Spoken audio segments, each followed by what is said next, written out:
So, I really refuse to let technology defeat me. So I'm just gonna re-record the stuff that I deleted the day before yesterday when I came down and did my allotment site tour.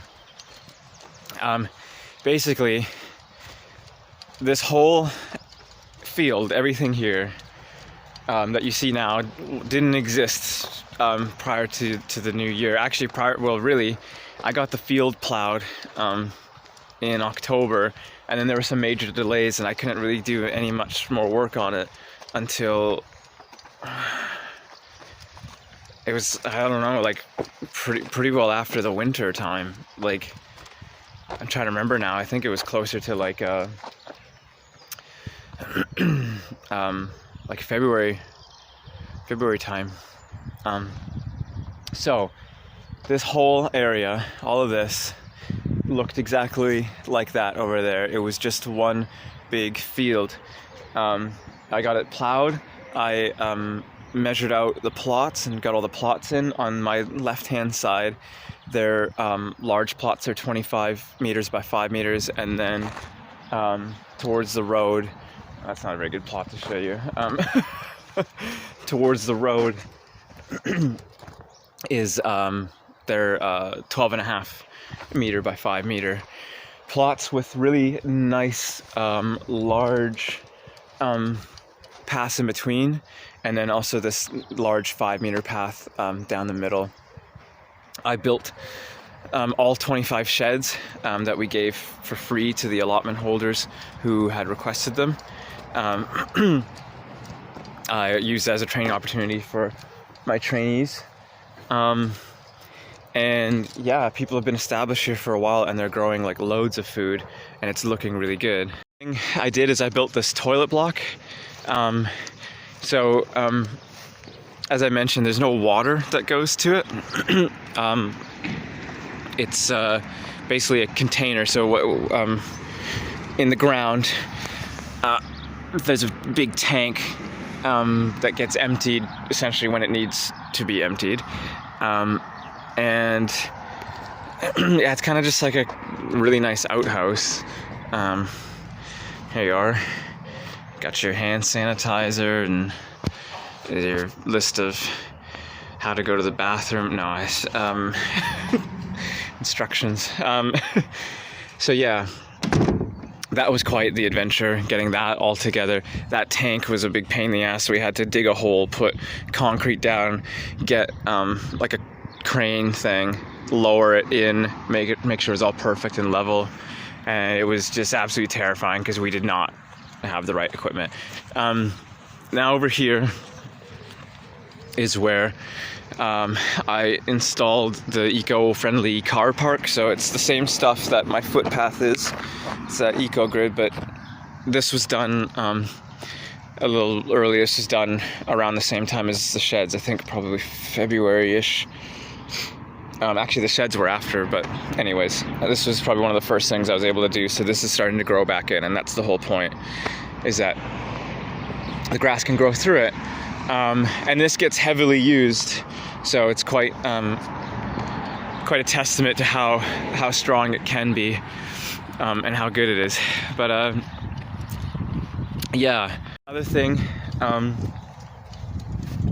that we're doing down here is we've reserved a couple of plots. So this one is the museum's plot, as well as that grassy one over there. We've reserved that for us, not because we want to grow food and sell vegetables, but we have a lot of community groups here. And one of the other projects that I am doing, well, I have been doing, is I've collaborated with the NHS, and we've got folks in with low-level mental health, was supposed to be, who are coming in for green social prescribing or green therapy.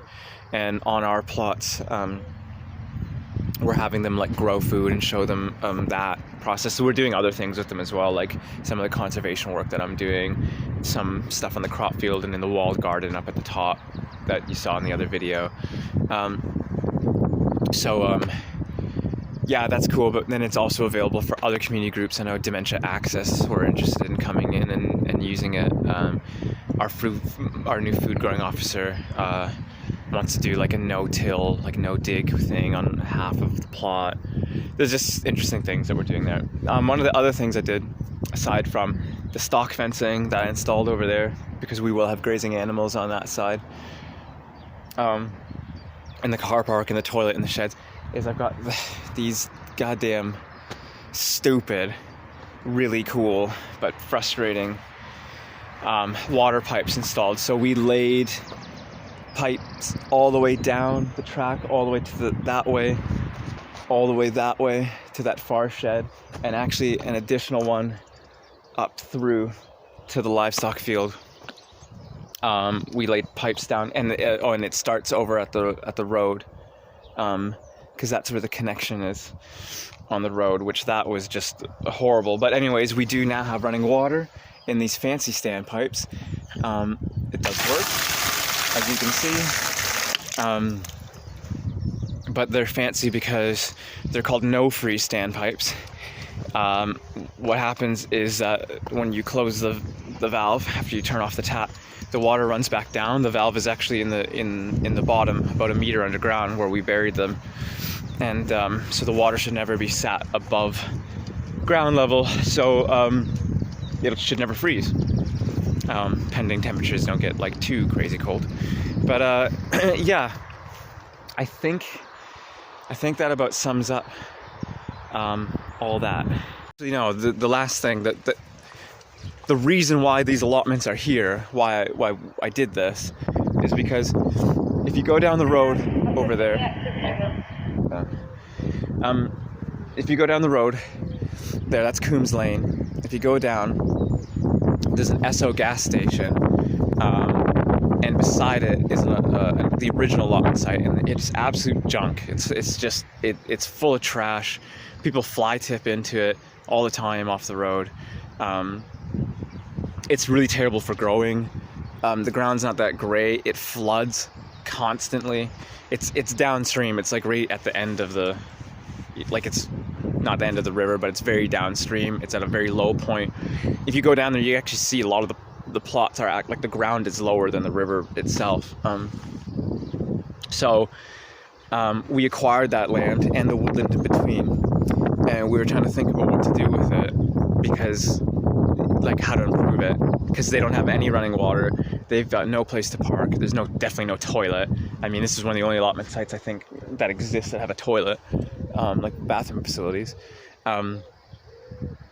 So we just figured there's nothing you can do down there. So we redeveloped a much better space into allotment site, and then that old site is actually, we're planning on turning that into like a wetland habitat, like sort of either rewild it or wildlife sanctuary, or like a community garden space,